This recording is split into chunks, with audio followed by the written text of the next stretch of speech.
Nowoczesny kulig. Uwaga, nadjeżdżają. Uwaga, uwaga.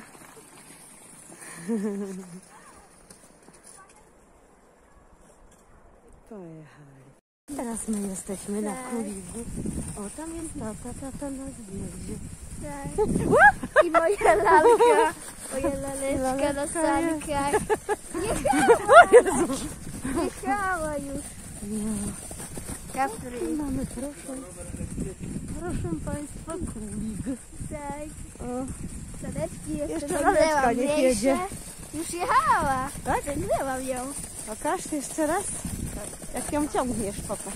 Tak? No. To tylko bym musiała No. żeby Ale czad. to trochę Prawda, ale Widać? była przez chwilę. No. Widać, że było. O,